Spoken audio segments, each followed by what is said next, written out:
Assalamualaikum warahmatullahi wabarakatuh dan selamat pagi kepada para pendengar pada pagi ini. Slot Bicara Ilmu kali ini akan berkongsi tentang ilmu coaching and mentoring dan apakah manfaatnya kepada organisasi. Coaching adalah merupakan keupayaan seseorang bertanya soalan yang betul daripada memberikan jawapan yang betul. Coaching pada asasnya menggunakan gaya perbualan berstruktur yang dibantu dengan pendekatan mendengar, menyoal dan memberi maklum balas serta membuat pemerhatian berkesan untuk membantu.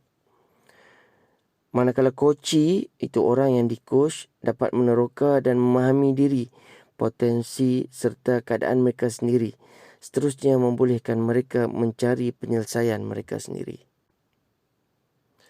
Seorang coach yang mahir akan menggunakan gabungan pelbagai teknik termasuklah mendengar, menyoal, memberi maklum balas dan mungkin membuat pemerhatian. Keseluruhan pengalaman coaching haruslah menjadi satu perkara yang positif walaupun ada ketikanya coach harus menyediakan diri coachee untuk dicabar kerana dengan mengakui keperluan untuk berubah dan meneruskan keperluan menangani perkara ini akan menjadikan coachee benar-benar memberi komitmen, membangun dan bergerak ke depan. Apakah yang anda maksudkan dengan komitmen? Bagaimana komitmen dapat dibina dalam diri anda? Komitmen dalam erti kata konteks coaching and mentoring ialah kesediaan untuk coachee berubah dan bersedia untuk memikul tanggungjawab yang baru. Dan komitmen juga dapat dibina dalam diri orang yang telah bersedia untuk berubah dan menunggu saat untuk orang membantunya. Mengapa coaching penting di tempat kerja? Coaching dilihat sebagai pelengkap kepada penyelesaian yang lain-lain. Di antara faedah-faedah yang berkaitan dengan coaching ialah memberi kuasa kepada individu ataupun orang yang di-coach, iaitu coachee, dan menggalakkan mereka untuk mengambil tanggungjawab sendiri. Menyediakan mereka dengan kit dan alat yang sesuai untuk membuat keputusan dan mengambil tindakan. Membawa kepada peningkatan prestasi, motivasi dan kepuasan kerja. Dan menyediakan hasil matlamat kerja. Pendedahan coaching akan menggalakkan coachee untuk menerima pakai pendekatan ini apabila mereka bekerja dengan orang lain. Ini seterusnya membantu membina budaya coaching dalam organisasi. Apakah hasil coaching? Dalam kajian menunjukkan hasil coaching adalah mengenai peningkatan prestasi. Ia adalah untuk mengupayakan coachee. Pulangan pelaburan yang tinggi apabila coachee berupaya melaksanakan tindakan bagi mencapai matlamat yang telah dipersetujui dengan menggunakan segala potensi yang ada dalam diri mereka dan mereka sendiri yang memilih dan membuat keputusan.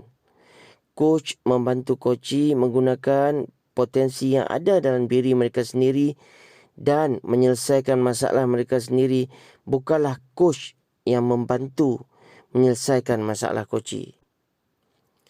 Antara faedah coaching pula ialah di sekolah membangunkan kemahiran coaching membantu pemimpin sekolah untuk memenuhi kompetensi seorang pemimpin berprestasi tinggi bagi membangunkan sekolah. Sebagai contoh, kemahiran coaching membolehkan pemimpin sekolah untuk menguruskan guru dan kaki tangan sokongan secara berkesan untuk mewujudkan satu pasukan yang berprestasi tinggi. Menyediakan kepimpinan dengan alas tuju, matlamat pasukan dan maklum balas secara individu. Memudahkan latihan dan pembangunan kemahiran yang sesuai dengan pasukan. Menggalakkan pembangunan peribadi dan membantu orang lain untuk belajar. Memupuk komunikasi dua hala yang berkesan. Coaching juga memberi manfaat kepada pasukan di dalam sesuatu organisasi itu dengan menggalakkan komunikasi dan maklum balas antara ahli-ahli pasukan. Membangunkan keterbukaan kepada cara-cara bekerja yang baru. Bekerja dalam budaya yang berkongsi pemahaman, kemungkinan, pilihan dan peluang untuk membuat keputusan. Sebenarnya secara sedar atau tidak dalam kehidupan sehari-hari kita mungkin akan melibatkan aktiviti coaching.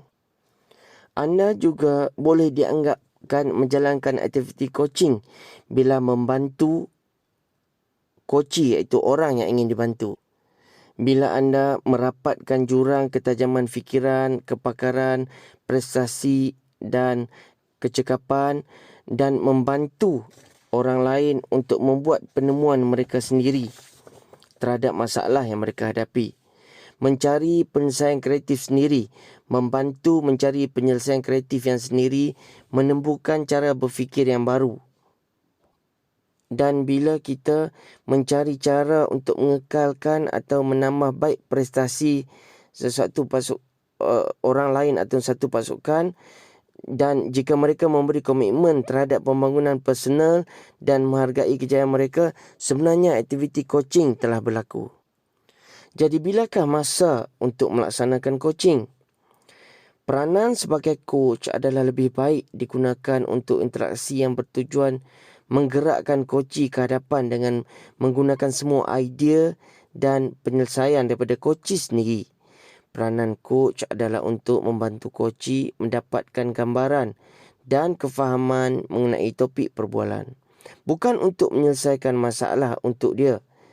Berfokuskan kepada penyelesaian oleh coachee sendiri. Jadi persoalannya, siapakah coach yang sebenarnya?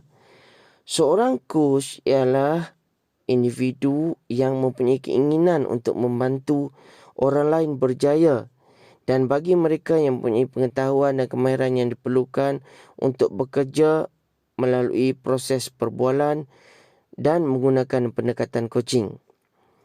Perspektif seorang coach ialah mestilah berfokuskan terhadap orang yang ingin dibantu, iaitu coachee, dan berfokuskan terhadap proses dan berfokus terhadap mendekatkan jurang dan berfokus terhadap komitmen untuk membangunkan orang yang dibantu itu di masa hadapan. Sekarang kita akan lihat pula model OSCAR, OSCAR, yang telah dibangunkan oleh Jackson dan McGraw, yang menerangkan secara terperinci mengenai coaching model OSCAR ini dalam buku mereka, iaitu The Solution Focus, Making Coaching and Change Simple. Ia boleh didapati di laman sesawang http://www.thesolution.co.uk. Melalui model OSCAR ini, setiap sesi coaching dapat mengeksplorasi terhadap matlamat yang sangat diinginkan, faktor-faktor yang mendorong kepada kejayaan-kejayaan yang lepas pada masa isu yang dihadapi tidak berlaku, dan penyelesaian, iaitu perubahan yang berlaku. Sebaik saja matlamat dicapai di samping sumber-sumber yang digunakan bersama-sama. OSCAR juga merupakan satu akronim, ya tuan-tuan dan puan-puan. O ialah outcome, iaitu matlamat atau hasil. Jadi dalam satu sesi coaching adalah penting untuk menetapkan matlamat atau hasil daripada sesi coaching yang dijalankan serta hasil yang diharapkan oleh orang yang di sekelilingnya. Apakah matlamat yang ingin diperolehi oleh coachee? Matlamat ini boleh jadi dalam tempoh yang panjang, sederhana dan pendek. Apakah yang coachee ingin capai daripada sesi coaching ini sendiri, dan bagaimana coachee tahu bahawa sesi ini berguna kepadanya? Dan pada masa hadapan, masa hadapan yang sempurna yang menggambarkan satu senario yang sangat diingini oleh coachee. Pada tahap ini, coach haruslah bertanyakan soalan-soalan yang betul-betul mampu membantu coachee menggambarkan dengan jelas hasil yang ingin diharapkan. Sebagai contoh, coach mungkin bertanya kepada coachee, apakah yang kita harapkan pada pertemuan kita pada hari ini?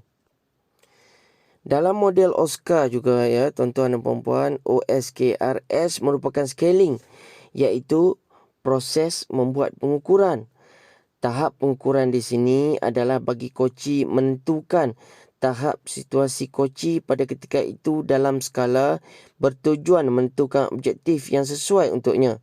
Setelah koci mendapat gambaran jelas tentang hasil yang amat diinginkan, seterusnya coach boleh memantapkan dengan cara menentukan tahap secara skala situasi yang koci berada pada ketika itu. Menggunakan teknik skala amat bagus untuk membantu koci mengenal pasti tahap situasi mereka dengan jelas. Sebagai contoh, coach mungkin bertanya, dalam skala 1 hingga 10, 1 mewakili sangat sedikit, 10 mewakili sangat memuaskan, nyatakan tahap keinginan anda bagi mencapai hasrat tersebut. Manakala K pula ialah know-how ataupun apa yang diketahui. Bagaimana? Tahap ini diibaratkan seperti menggali emas dan banyak masa akan diambil bagi memperkukuhkan sumber yang dimiliki oleh koci untuk mencapai hasrat yang diinginkan. Apakah kemahiran, pengetahuan, atribut yang dimiliki semasa yang akan membantu anda? Apakah anda akan melakukannya sesuatu yang hampir sama seperti sebelum ini? Apakah yang diperkatakan oleh orang lain yang bekerja untuk anda? Ini merupakan contoh-contoh soalan yang boleh ditanya dalam proses eksplorasi bagaimana untuk melakukan perubahan. Kemudian A pula dalam model OSKAR ialah untuk affirm dan action, iaitu penetapan dan pengukuhan tindakan. Penetapan ini adalah dikatakan bagi menyediakan pengukuhan terhadap apa yang telah diperdengarkan.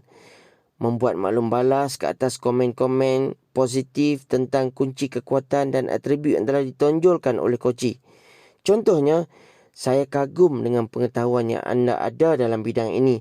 Atau ia adalah sebagai bukti bahawa apa yang anda katakan sebentar tadi berkesan terhadap diri anda. Manakala action ataupun tindakan ialah berkenaan membantu koci memperjelaskan tindakan-tindakan yang akan diambil oleh koci.